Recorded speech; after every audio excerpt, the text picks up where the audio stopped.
تیمیہ رحمہ اللہ کہتے ہیں اطاعت کا انجام دنیا اور آخرت کی سعادت اور بھلائی ہے.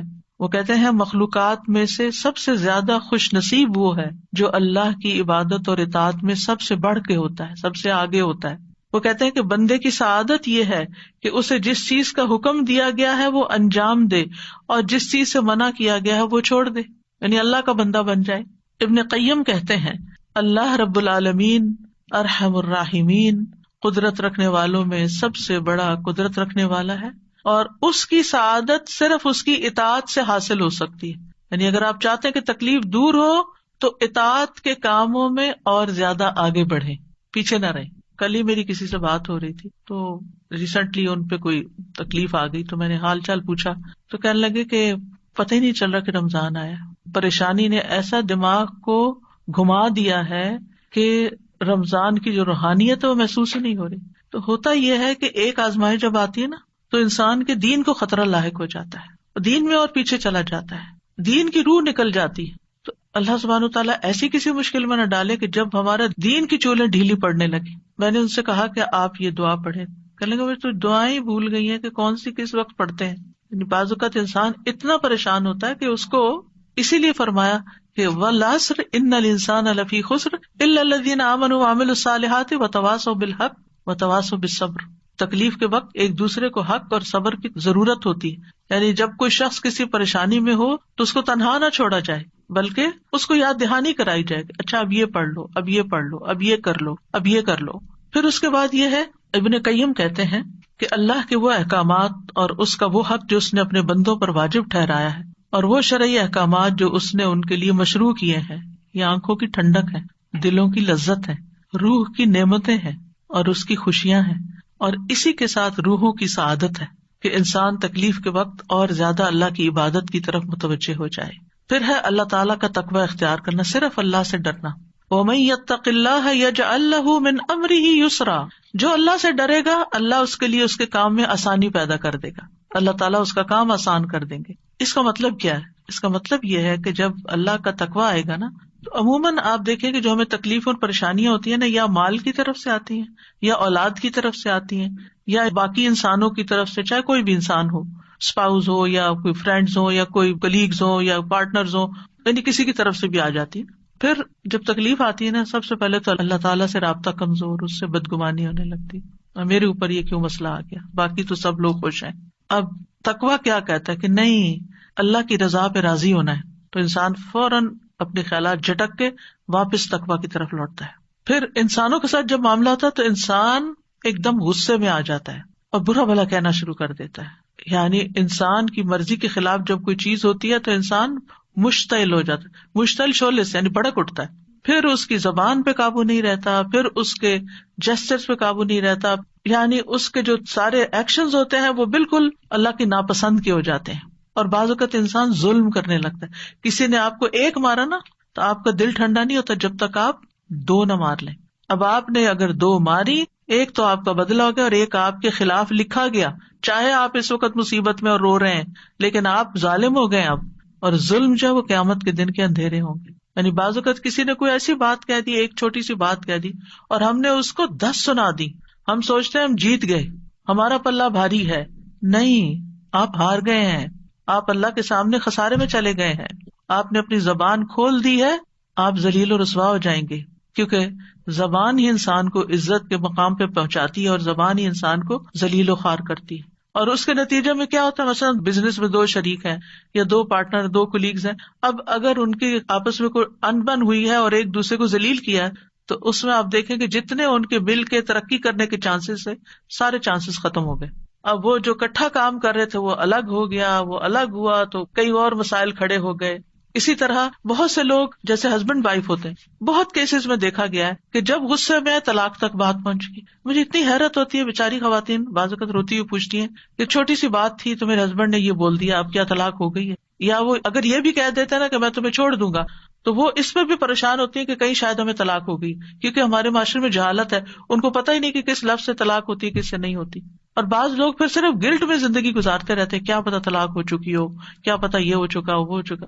ایسے میں خاص طور پر گھریلو معاملات میں اگر شوہر غصے میں ہے تو بیوی کو کیا چاہیے؟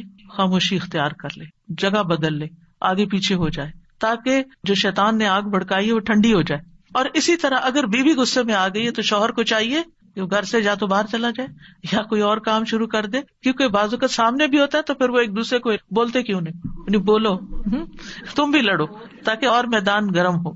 تو اس سے پھر یہ ہے کہ معاملات مزید خراب، ایک دوسرے کی رسپیکٹ چلی جاتی، عزت چلی جاتی، محبت چلی جاتی ہے، یعنی دل دور ہونے لگتے ہیں. بعض اوقات لوگ قریب رہ رہے ہوتے ہیں اور ان کے دل دور ہو جاتے ہیں، اور وہ کسی اور کی وجہ سے نہیں ہوتے، وہ اپنی غلطی کی وجہ سے ہوتے ہیں. یعنی خود ہم ایسی حرکتیں کر جاتے ہیں کہ جس کی وجہ سے دوسروں کی نگاہوں میں گر جاتے ہیں.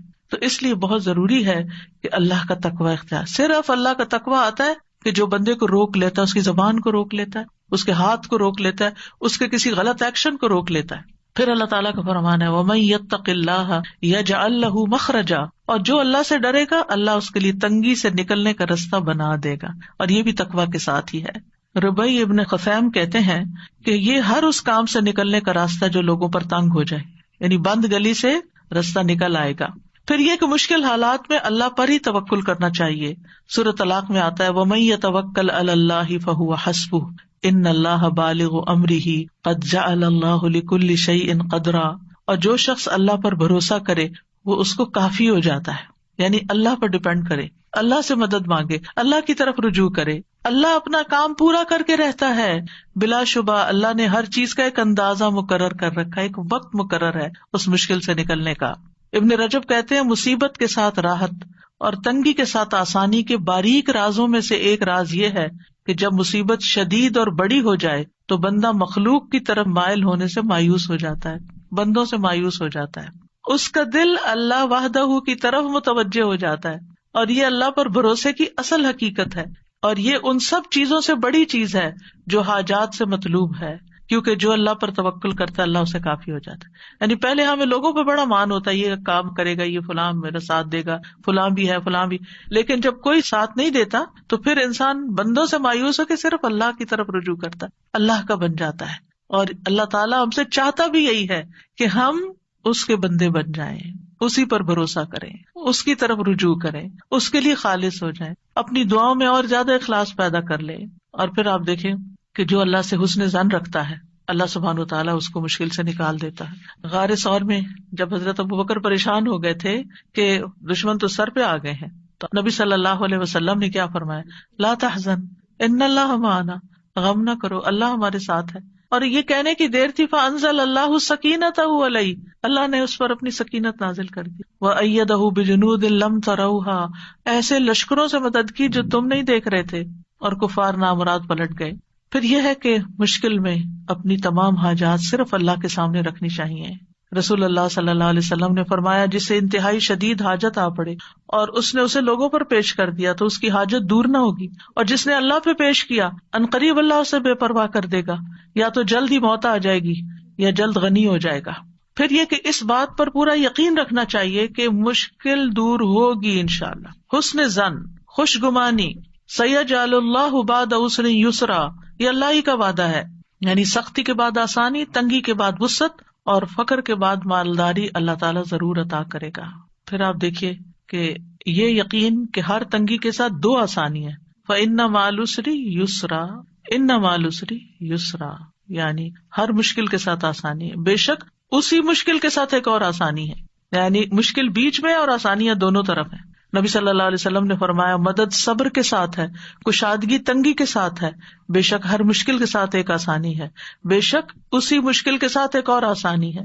ابن مسعود کہتے ہیں مشکل اگر کسی بل میں داخل ہو جائے سوراخ میں تو آسانی بھی آتی ہے، یہاں تک کہ وہ بھی اس کے ساتھ داخل ہو جاتی.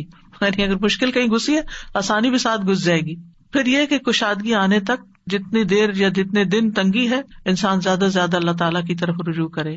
اور اگر معاملات آسان نہیں ہو رہے تو اللہ تعالیٰ کو بلیم کرنے کی بجائے کہ اللہ تعالیٰ دعا نہیں سنتا، یا لوگوں کو بلیم کرنے کی بجائے کہ یہ میری مشکل کا سبب ہے، کیا کرے؟ خود کو ملامت کرے. میری عبادت میں کمی ہے، میری کوئی غلطی ہے، میری نافرمانی ہے، میری دعاؤں میں کمی ہے، میری دعائیں کمزور ہیں. انسان اپنے اندر کی غلطی کو تلاش کرے. ابن رجب کہتے ہیں جب مومن پر مشکلات کے دور ہونے میں دیر ہو جائے اور وہ بہت زیادہ دعائیں مانگ مانگ کر اور عاجزی کر کے مایوس ہو جائے اور دعا کی قبولیت کے آثار ظاہر ہی نہ ہوں تو وہ اپنی ذات کی طرف رجوع کرے اور خود کو ملامت کرے. اپنے نفس کو کہے اے نفس یہ ساری مصیبت تیرے اپنی وجہ سے آئی ہے، اگر تیرے اندر کوئی خیر ہوتی تو تیری دعا قبول ہو جاتی.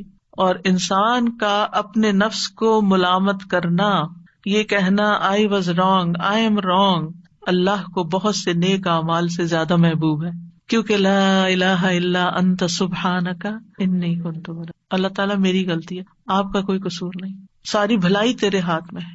سبحانک تو پاک ہے ہر نقص اور عیب سے، غلطی میرے اپنے اندر ہے، مجھے میری غلطیاں دکھا دے، مجھے ان پر توبہ کی توفیق دے دے، مجھے اصلاح کی توفیق دے دے. آدم علیہ السلام کی توبہ کیسے قبول ہوئی تھی، آسانی کیسے ہوئی تھی؟ ربنا ظلمنا انفسنا وان لم تغفر لنا وترحمنا لنکونن من الخاسرین، اللہ ہم نے اپنی جان پر ظلم کیا، اگر تو ہمیں بخشے گا نہیں اور تو ہم پہ رحم نہیں کرے گا تو ہم ضرور خسارہ اٹھائیں گے. تو ہوتا بھی یہی ہے، ما اصابک من مصیبت فبما کسبت ایدی، یعنی تمہارے اپنے ہاتھوں کی کمائی سے تم پر مشکل آئی ہے. یعنی اگر انسان دعا کی قبولیت کا اہل نہیں، یعنی ایک انسان ہے مستجاب الدعوات ہے، ادھر دعا کرتا ہے ادھر دعا قبول ہوتی ہے، ادھر مشکل آسان ہو جاتی. ایک انسان ہے وہ ایسا نہیں ہوتا، دعا کرتا ہے مشکل آسان نہیں ہوتی. پھر کیا ہے؟ مطلب یہ ہے کہ ابھی وہ اس کا اہل نہیں کہ اس کی دعا قبول ہو. لہذا وہ جب اپنی غلطی کا اعتراف، اپنے گناہوں کا اعتراف اور استغفار کی کثرت کرتا ہے تو گناہ مٹ جاتے ہیں اور رستے آسان ہو جاتے ہیں. تو استغفار بہت فائدہ مند چیز ہے ہر تنگی اور رکاوٹ دور کرنے کے لیے. جیسے مال میں تنگی آئی ہے یا اولاد میں ہے یا کاروبار میں ہے یا کسی بھی طرح کی دل میں تنگی ہے، رزق میں تنگی ہے، استغفار کی کثرت ان ساری رکاوٹوں کو استغفار دور کرتا ہے. اور پھر خاص طور پر صدقہ و خیرات، لوگوں کو دینا، لوگوں پر احسان کرنا، لوگوں کی زندگیوں کو آسان کرنا، اطاعت کے کام کرنا، یعنی صرف دل سے نہیں، یعنی زبان سے بھی اور عمل سے بھی. اب مثلاً دوسروں کی زندگی آپ کیسے آسان کر سکتے ہیں؟ ان کو کوئی اچھا مشورہ دے کے، ان کا کوئی کام کر کے، ان کی کوئی مدد کر کے. کیونکہ جو انسان کسی کی مدد نہیں کرتا، کسی کی خدمت نہیں کرتا، کوئی کام نہیں کرتا، نکما اور بیکار ہوتا ہے، وہ کسی کے دل میں عزت نہیں پا سکتا، وہ کسی کے دل میں جگہ نہیں بنا سکتا. اور جب آپ کسی کی مدد نہیں کرتے تو کوئی آپ کی مدد کب کرے گا؟ ان تنصر اللہ ینصرکم، اگر تم اللہ کی مدد کرو گے، اللہ کو تو مدد نہیں چاہیے، مطلب کیا ہے؟ اللہ کے دین کی، یا اللہ نے جہاں جہاں مدد کرنے کا کہا ہے، ینصرکم، تو مدد تمہارے پاس آئے گی. حدیث میں آتا ہے کہ جو بندہ بندوں کی ضروریات پوری کر رہا ہوتا ہے اللہ تعالیٰ اس کی حاجتیں پوری کر دیتا ہے. لیکن اگر ہم سستی کا شکار ہوں اور اگر ہم صرف اپنی ہی دنیا میں کھوئے رہیں اور بندوں کے لیے خیر اور بھلائی کا باعث نہ بنے تو زندگی تنگ ہونے لگتی ہے. اور پھر نماز اور صبر کے ذریعے مدد حاصل کرنا، ہمت کرنا اور صبر کرنا. وَاصْبِرْ عَلَىٰ مَا أَصَابَكَ إِنَّ ذَلِكَ مِنْ عَزْمِ الْأُمُورِ، صبر کے نتیجے میں تکلیفیں دور ہو جاتی ہیں. ابن قیم کہتے ہیں 3 چیزیں انسان کو آزمائش پر صبر کرنے پر آمادہ کرتی ہیں. نمبر 1 یہ کہ انسان اچھے بدلے کو ذہن میں رکھے، یعنی تکلیف کیسے آسان ہوگی کہ انسان سوچے میرے لیے اجر ہی اجر ہے، جتنی دیر یہ تکلیف ہے دل خوش ہو جائے گا اس کا. دوسرا یہ کشادگی کی روح کا انتظار کرنا، یعنی تکلیف میں کشادگی کے انتظار میں کہ ابھی کھل جاتا ہے رستہ، ابھی مثلا آپ ٹریفک جام میں پھنس گئے تو بجائے اس کے کب کھلے گا، پتہ نہیں کتنے گھنٹے لگیں گے، نیگیٹو سوچنے کی بجائے بس ابھی ہوگا، اس وقت سے میں کوئی فائدہ اٹھا لوں، کچھ پڑھ لوں، کچھ ذکر کر لوں، ایک سورت یاد کر لیتی، آپ دیکھیں گے آپ کو یاد ہی نہیں رہے گا کہ راستہ بند تھا، کھل جائے گا، اللہ کو پکارنے لگیں گے آپ. اور تیسرا یہ کہ مصیبت کو 2 چیزوں سے دور کرنا، یعنی بندہ اپنے اوپر اللہ کی نعمتوں کو شمار کرے، اور اگر وہ انہیں گننے اور شمار کرنے سے عاجز آ جائے گا تو وہ مصیبت اس پہ آسان ہو جائے گی جس میں وہ مبتلا ہے، کیونکہ وہ اتنی ہی نعمتیں یاد کر لے گا تو کہے گا یہ کیا مشکل ہے. پھر قرآن سے تعلق جوڑنا. ابن قیم کہتے ہیں کسی نیک آدمی سے کہا گیا ہم روزانہ کتنا قرآن پڑھیں؟ انہوں نے کہا اتنا پڑھو جتنی آپ خوش نصیبی اور سعادت چاہتے ہو، یعنی جتنی خوش نصیبی چاہتے اتنا پڑھتے جاؤ. بعض مفسرین کہا کرتے تھے جنہوں نے قرآن کی تفسیریں لکھی ہیں، ہم قرآن پڑھنے میں مشغول ہوئے تو ہمیں دنیا میں برکات اور خیرات نے ڈھانپ لیا، کیونکہ قرآن جو ہے وہ ہیلنگ بھی کرتا ہے، قرآن شفا ہے. پھر مشکل حالات میں جزا فضا نہیں کرنی، رونا دھونا نہیں، فضول باتیں نہیں کرنی، چڑچڑا پن نہیں ظاہر کرنا. رسول اللہ صلی اللہ علیہ وسلم نے فرمایا 2 آوازیں دنیا اور آخرت میں ملعون ہیں، نعمت ملنے پر گانا بجانا یعنی میوزک اور یہ سب کچھ، اور مصیبت کے موقع پر جزا فضا کرنا، رونا، حال دہائی، چیخ چلانا، یہ سب.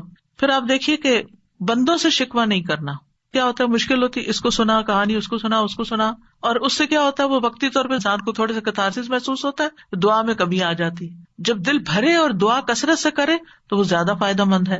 رسول اللہ صلی اللہ علیہ وسلم فرماتے ہیں کہ اللہ تعالیٰ نے فرمایا جب میں اپنے مومن بندے کو آزماتا ہوں اور وہ تیمارداری کرنے والوں کے سامنے میرا شکوہ نہیں کرتے، نہیں بیمار ہوتا تو اللہ کی شکایت نہیں کرتا، تو میں اس کو اپنی قید سے آزاد کر دیتا ہوں، اس کے پہلے گوشت کے عوض بہترین گوشت عطا کرتا ہوں، اور اس کے پہلے خون کے بدلے بہترین خون عطا کرتا ہوں، اور وہ اثر نو پھر عمل کرنا شروع کر دیتا ہے.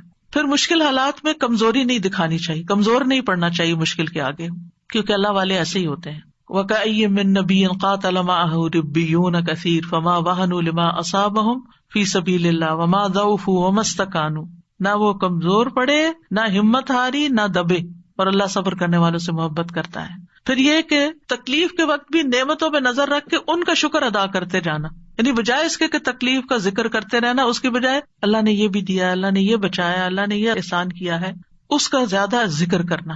مثلا کسی کا کوئی فوت ہو گیا، کچھ لوگوں کے پاس آپ تعزیت کے لیے جاتے ہیں نا تو وہ بہت مایوسی کی باتیں کرتے رہتے ہیں، یہ چلا گیا، اس کا کیا ہوگا، فلاں کیا ہوگا، فلاں فلاں. کچھ لوگوں کے پاس آپ جاتے ہیں تعزیت کے لیے، وہ اتنی پازیٹیو باتیں کر رہے ہوتے ہیں، اور وہ اچھے وقت کو یاد کرتے ہیں، وہ نعمتوں کو یاد کرتے ہیں جو کٹھے ٹائم اسپینڈ کیا، جو کٹھے کام کیے، جیسے کسی کا بچہ چلا گیا، شوہر چلا گیا، یا کوئی اور، تو بہت مثبت باتیں کرتے ہیں. اس سے کیا ہوتا ہے اپنے دل کو بھی ٹھہراؤ ملتا ہے، اور دوسروں کو بھی جو آنے والے ہیں ان کو بھی ایک امید ملتی ہے، اور ان کو ایک سبق ملتا ہے کہ یہ کیسا اللہ کا شکر گزار بندہ ہے. اللہ تعالیٰ کا فرمان ہے لئن شکرتم لازیدنکم، تم شکر ادا کرو گے اور نعمتیں دوں گا، اور اگر تم نے ناشکری کی تو جو ہے وہ بھی چلی جائیں گی. مصیبت پہ 4 باتوں پہ شکر کرنا چاہیے. کوئی مصیبت اور تکلیف ہو تو 4 چیزوں پہ شکر. نمبر 1، شرح کہتے ہیں جب مصیبت لاحق ہوتی ہے مجھے تو میں اس پہ 4 بار اللہ کا شکر ادا کرتا ہوں. میں اس بات پہ شکر ادا کرتا ہوں کہ مجھے اس سے بڑی مصیبت لاحق نہیں ہوئی، اس سے بڑی بھی ہو سکتی تھی. میں اس بات پہ شکر ادا کرتا ہوں کہ اس نے مجھے صبر عطا کیا، یعنی اللہ نے مجھے صبر دیا، اس پہ بھی شکر. پھر کہتے ہیں میں اس بات پہ اللہ کا شکر ادا کرتا ہوں کہ اس نے مجھے انا للہ و انا الیہ راجعون کہنے کی توفیق عطا کی، کیونکہ اس طرح میں ثواب کی امید رکھتا ہوں. اولئک علیہم صلوات من ربہم ورحمہ واولئک هم المہتدون. ساتھ ہی اللہ تعالیٰ کی طرف سے بشارتیں ہیں. میں اس بات پر شکر ادا کرتا ہوں کہ یہ مصیبت میرے دین میں واقع نہیں ہوئی. پھر اسی طرح یہ کہ آپ پر مشکل آئی ہے، آپ دوسروں کی مشکلات حل کریں، دوسروں کے کام کے بن جائیں، دوسروں کی مدد کریں. جس نے کسی مومن سے دنیا کی تکلیفوں میں سے کسی تکلیف کو دور کیا، اللہ اسے قیامت کے دن کی تکلیفوں میں سے کسی تکلیف کو دور کر دے گا. جس نے تنگ دست پہ آسانی کی، اللہ اس پر دنیا اور آخرت میں آسانی کرے گا. جو کسی مسلمان کی پردہ پوشی کرے گا، اللہ اس کی دنیا اور آخرت میں پردہ پوشی کرے گا. اللہ اس وقت تک بندے کی مدد میں ہوتے ہیں جب تک وہ بندہ اپنے بھائی کی مدد میں لگا رہتا ہے. پھر دعاؤں کی کثرت. فرمایا لوگوں میں سب سے عاجز وہ ہے جو دعا میں عاجز ہے، دعا نہیں کرتا.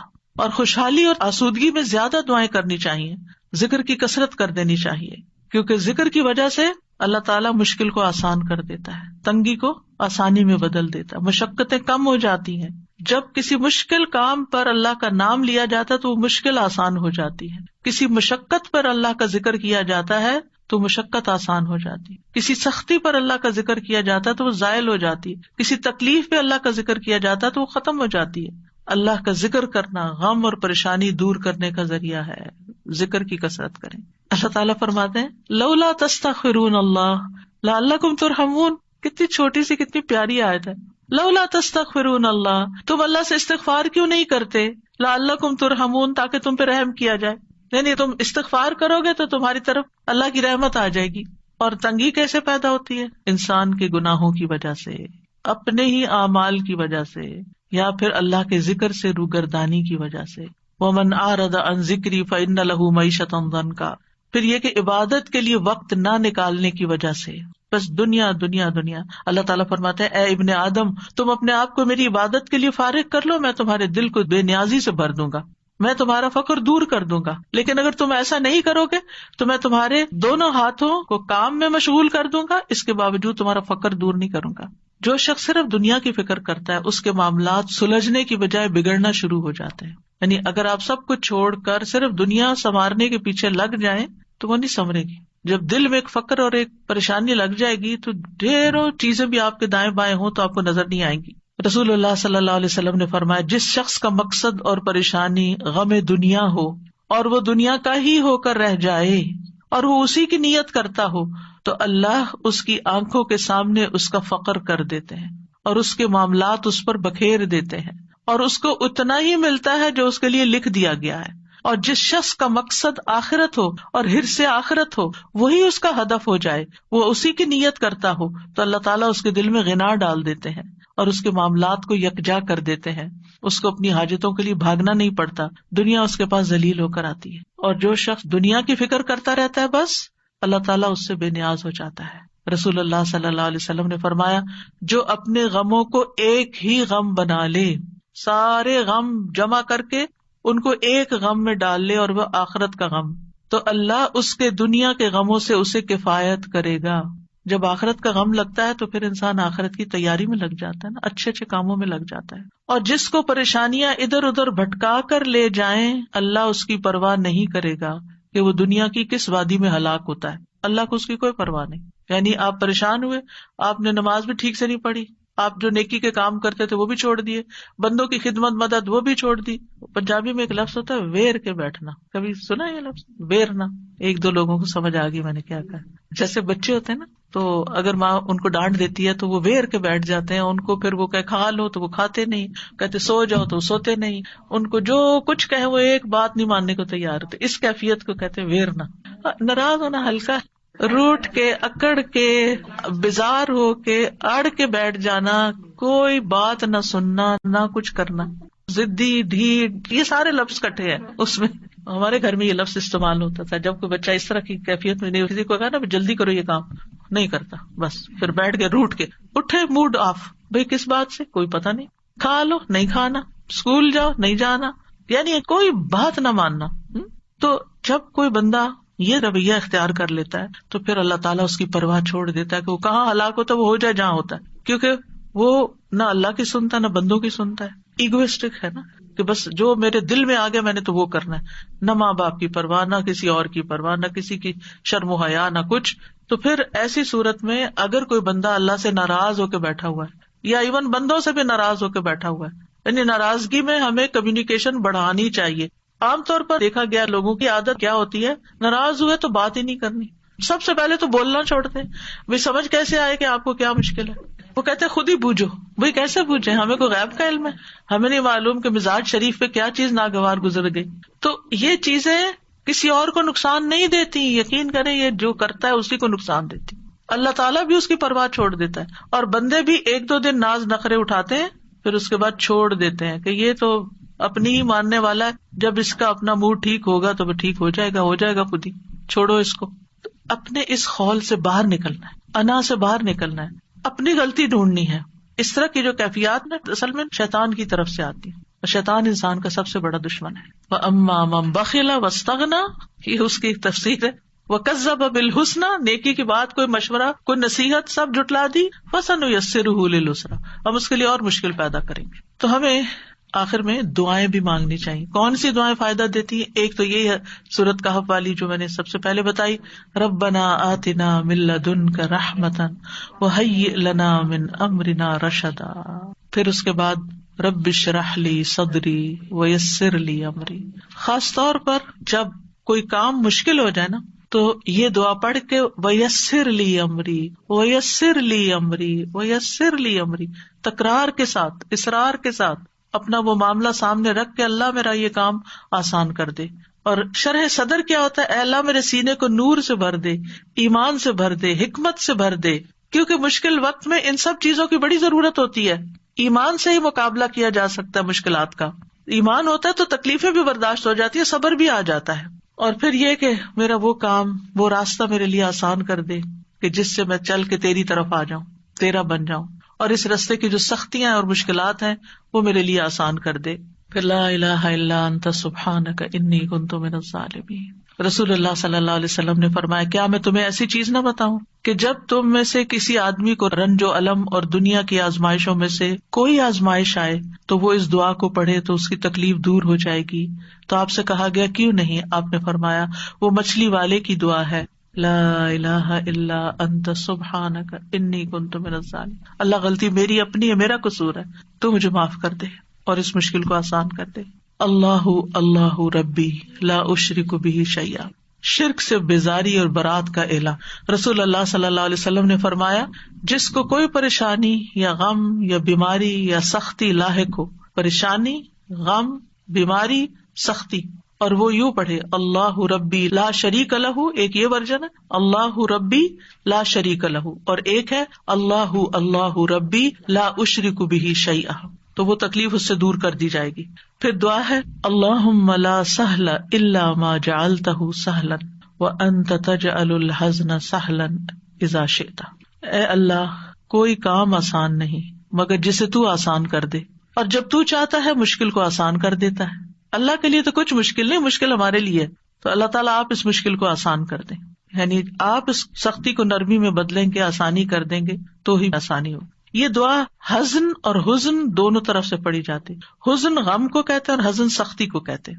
پھر ابو موسیٰ رضی اللہ عنہ کی دعا ہے، جب وہ نماز سے فارغ ہوتے تو کہتے اللہم اغفر لی ذنبی ویسر لی امری وبارک لی فی رزقی، کتنی خوبصورت دعا ہے، نماز کے بعد پڑھتے تھے وہ، یہ صحابی کی دعا ہے، نبی صلی اللہ علیہ وسلم کی نہیں، لیکن بڑی خوبصورت دعا ہے۔ اے اللہ میرے گناہ معاف کر دے، میرے معاملے کو آسان کر دے، یعنی ہر نماز کے بعد جو معاملہ آپ کو پریشان کر رہا ہے، اور میرے رزق میں برکت عطا کر دے۔ پھر لا الہ الا اللہ الحلیم الکریم، لا الہ الا اللہ العلی العظیم، لا الہ الا اللہ رب السماوات السبع ورب العرش العظیم۔ ابن عباس کہتے ہیں نبی صلی اللہ علیہ وسلم نے فرمایا، یہ کلمات ہیں جن سے کشادگی ہو جاتی ہے، آسانی ہو جاتی ہے۔ ان میں کیا ہے؟ صرف اللہ سبحانہ وتعالیٰ کی تعریف اور اللہ کی صفات بیان ہوئی، توحید کا اقرار ہے، الحلیم الکریم کے واسطے سے دعا ہے، پھر توحید کا اقرار ہے، پھر العلی العظیم کے واسطے سے دعا ہے، پھر توحید کا اقرار ہے، پھر ربوبیت کے واسطے سے دعا ہے، پھر رب السماوات السبع اور رب العرش العظیم۔ بس انسان پریشان ہوتا ہے نا تو سمجھ بھی نہیں آتی مانگے کیا کہیں، تو اس طرح اللہ کا ذکر شروع کر دینا چاہیے۔ پھر ہے اللہم احسن عاقبتنا فی الامور کلہا واجرنا من خزی الدنیا وعذاب الآخرہ، اے اللہ ہمارے تمام معاملات کا انجام اچھا کر دے اور ہمیں دنیا کی رسوائی اور آخرت کے عذاب سے محفوظ رکھ۔ تو یہ سارے معاملات میں آسانی اور انجام کی خوبصورتی کی دعا ہے۔ پھر ہے اللہم انی اعوذ بک من ضیق الدنیا وضیق یوم القیامہ، اے اللہ بے شک دنیا کی تنگی سے اور قیامت کے دن کی تنگی سے میں تیری پناہ چاہتا ہوں۔ پھر ایک اور بہت خوبصورت دعا ہے، ابن عمر کہتے ہیں ایسا کم ہی ہوتا کہ رسول اللہ صلی اللہ علیہ وسلم کسی مجلس سے اپنے صحابہ کے لیے یہ دعا کیے بغیر اٹھے ہوں، اللہم اقسم لنا من خشیتک ما تحول به بیننا وبین معاصیک ومن طاعتک ما تبلغنا به جنتک ومن الیقین ما تهون به علینا مصیبات الدنیا، یا دوسرے ورژن میں مصائب الدنیا، ومتعنا باسماعنا وابصارنا وقوتنا ما احییتنا واجعلہ الوارث منا واجعل ثأرنا علی من ظلمنا وانصرنا علی من عادانا ولا تجعل مصیبتنا فی دیننا ولا تجعل الدنیا اکبر ہمنا ولا مبلغ علمنا ولا تسلط علینا من لا یرحمنا۔ اے اللہ ہم میں اپنا خوف اتنا تقسیم کر دے کہ وہ ہمارے اور ہمارے گناہوں کے درمیان حائل ہو جائے۔ اور یہاں خشیت کی بات کی گئی ہے جو علم سے آتی ہے، جو خوف علم کی وجہ سے پیدا ہوتا ہے، کہ اللہ ہمیں ایسا علم عطا کر اور اس علم کے ساتھ ایسا اپنا ڈر دے کہ ہم گناہوں سے بچ جائیں، کیونکہ گناہ مصیبتیں لاتے ہیں، اور اپنی فرما برداری اتنی تقسیم کر دے کہ وہ ہمیں تیری جنت تک پہنچا دے، کیونکہ اطاعت کے کام ہی انسان کو جنت تک لے جاتے ہیں، اور اتنا یقین عطا کر دے کہ ہم پر دنیا کی مصیبتیں آسان ہو جائیں، یعنی اتنا زیادہ ایمان کا آخری درجہ نا یقین، یعنی ایمان کی مضبوطی عطا کر دے کہ جس کی وجہ سے ہمیں دنیا کے غموں کی پرواہ نہ رہے، اور جب تک تو ہمیں زندہ رکھے ہماری سماعت، ہماری بصارت اور ہماری قوت سے ہمیں فائدہ عطا کر، یعنی ہمارے آنکھیں، کان، ہماری ساری قوتیں، صلاحیتیں کام کرتی رہے، ہم بیکار ہو کے بستر پہ نہ پڑ جائیں، اور اسے ہمارا وارث بنا دے، یعنی بعد میں بھی یہ ہمارے اعضاء ہمارے لیے ایسا کام چھوڑ کے جائیں کہ جو صدقہ جاریہ بن جائے، اور ہمارا انتقام اسی تک محدود کر دے جو ہم پر ظلم کرے، یعنی ہم کسی پر زیادتی نہ کریں، دشمنوں کے مقابلے میں ہماری مدد فرما اور ہمارے دین میں مصیبت نازل نہ فرما، یعنی کوئی ایسی تکلیف نہ ڈالنا کہ میں دین سے دور ہوں، اور نہ ہی دنیا کو ہمارا سب سے بڑا غم و ہم بنانا، اور نہ ہی ہمارے علم کی انتہا، کہ ہم صرف دنیا کا ہی علم جانتے ہوں اور دین کا ہمیں نہ پتا ہو، اور ہم پر ایسے شخص کو مسلط نہ کرنا جو ہم پر رحم نہ کرے. کتنی خوبصورت دعا ہے. کیونکہ آپ دیکھیں کہ جب اللہ کی خشیت مانگتے ہیں تو خشیت ہمیں گناہوں سے روک دیتی ہے، اطاعت مانگتے ہیں تو اطاعت جنت تک لے جاتی ہے، یعنی اللہ کی فرمانبرداری سے ہی اللہ کے پاس جا سکتے ہیں نا جنت میں. یقین مانگتے ہیں جو ایمان کا اعلیٰ ترین درجہ ہے، تو ابن مسعود کہتے ہیں یقین مکمل ایمان ہے. دنیا مصائب کا گھر ہے، انسان میں جتنا ایمان کبھی ہوگا اس میں شک نہیں ہوگا، اس کے لیے مصیبتیں برداشت کرنا آسان ہوگا. اور ایمان کا آخری چھٹا رکن قضاء و قدر پر ایمان لانا ہے، یعنی جو تو فیصلے ہمارے بارے میں کرے ہمیں اس پر راضی کر دے، اور ہم اپنی صلاحیتوں کو آخری سانس تک صرف تیری رضا میں استعمال کریں، اور مرنے کے بعد بھی ان سے ہمیں فائدہ پہنچتا رہے. اور جس نے ہم پہ ظلم کیا تو خود اس سے بدلہ لے، اور جو ہم سے عداوت رکھتا ہے، جس میں شیطان سب سے بڑا دشمن ہے ہمارا، اور اس کے علاوہ بھی جو ہم سے عداوت رکھتے ہیں، منافقین ہیں، مشرکین ہیں، اور کوئی اور بھی، اور خصوصاً ہمارے دین کا جو دشمن ہے، ہمیں ان پر کامیابی عطا کر. وانصرنا علی من عادانا، ان کے خلاف ہماری مدد فرما، اور ہمارے دین میں مصیبت نہ آئے. یہ نہ ہو کہ کسی آزمائش کی وجہ سے ہماری نمازیں چھٹ جائیں، یا کسی بدعت میں پڑ جائیں، یا کسی شرک میں مبتلا ہو جائیں. آپ نے دیکھو کہ لوگ نجومیوں کے پاس چل پڑتے ہیں اور غلط کام کرنے لگتے ہیں، تعویذ گنڈے کرنا شروع کر دیتے ہیں. تو اللہ تعالیٰ ہمیں دین کے معاملے میں کسی آزمائش میں مبتلا نہ کرنا، یا یہ کہ دین کا وہ کام جو ہم کر رہے ہیں کسی ایسی آزمائش میں نہ ڈالنا کہ ہم نیکی اور خیر اور بھلائی کے کاموں میں پیچھے رہ جائیں، اور دنیا کو ہمارے علم کا منبع نہ بنا دینا، یعنی ہم دین کا رستہ چھوڑ کے صرف دنیا کے نہ ہو کے رہ جائیں، اور ہمارے اوپر کسی ایسے حکمران کو مسلط نہ کرنا کہ جو ہم پر رحم نہ کرے. اور صرف حکمران ہی نہیں، کسی بھی معاملے میں، مثلاً آپ کسی ظالم ڈاکٹر کے حوالے نہ ہمیں کرنا کہ وہ ہم پہ رحم نہ کرے اور ہمارا غلط علاج کرے، یا کسی ظالم استاد کے حوالے نہ کرنا کہ وہ سکھانے سے زیادہ ہم پر سختی کرے. تو زندگی کے ہر معاملے میں آسانی کے لیے یہ بہترین دعا ہے، اور اسے اپنی دعاؤں کا معمول بنانا چاہیے. وآخر دعوانا ان الحمد للہ رب العالمین. سبحانک اللہم وبحمدک، اشہد ان لا الہ الا انت، استغفرک واتوب الیک. السلام علیکم ورحمۃ اللہ وبرکاتہ.